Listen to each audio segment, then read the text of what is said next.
Endings and beginnings. The most shocking and abrupt ending was to 39 years of passionately expounding physical science to mostly less excited and passionate teenagers. I began to find my speech inexplicably slower and slurred, my voice deeper, and my ability to work fast and efficiently compromised. I was diagnosed with motor neuron disease, ALS, which started in my throat and tongue and has started progressing, causing weakness in my arms and legs. After my diagnosis, the principal graciously gave me the choice to stop immediately without losing pay until the end of the year. I hesitated, but I knew I was not coping, and within 24 hours, my time in the classroom was over. The end of chatting at meal times. I noticed I regularly finished a meal after everybody else. Motor neuron disease has affected my speaking and eating. I can still eat most things, but some are more difficult than others and take longer. Conversations over meal times are close to impossible, so that puts paid to Ian and I having our daily catch up over supper. And dinner dates with new friends and old have had to be modified considerably. The end of easy conversation, a gathering of more than 4 people, is overwhelming for me, as I can't butt into fast and loud conversation. I have so many things to say rushing through my head, stories to tell, puns to toss, wise words to add. I used to be a straight shooter, my chirps and jibes landing perfectly on target. When I do manage to catch people's attention, my speech is soft, indistinct, and monotone in pitch. My jokes fall flat, my stories are laborious.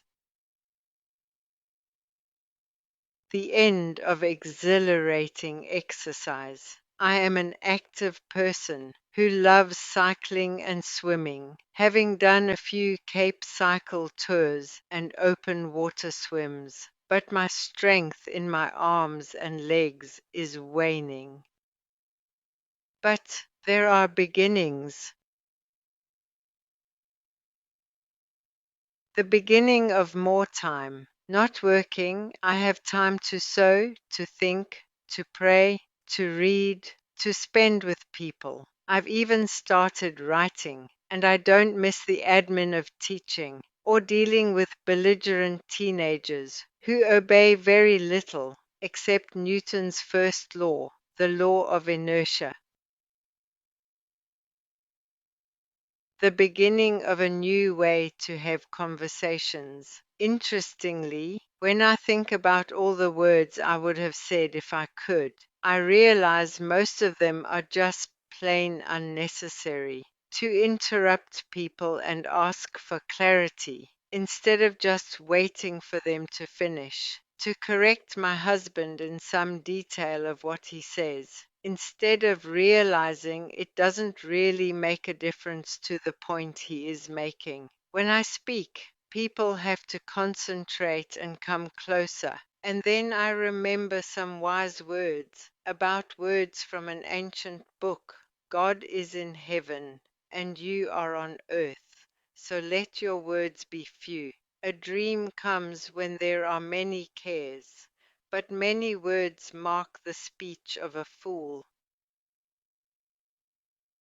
The beginning of a new era in our marriage. We are more tender and patient with each other these days. Our relationship fired by the passion of gratitude for every day we have together.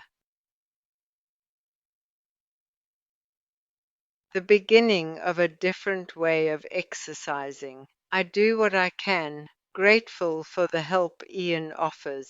I've climbed Lady's Slipper, done the Storms River Suspension Bridge, up to the view and around the dam at Silvermine in Cape Town. Ian and I have had a few rides on a tandem, and I've added a recumbent bicycle to my bucket shopping list.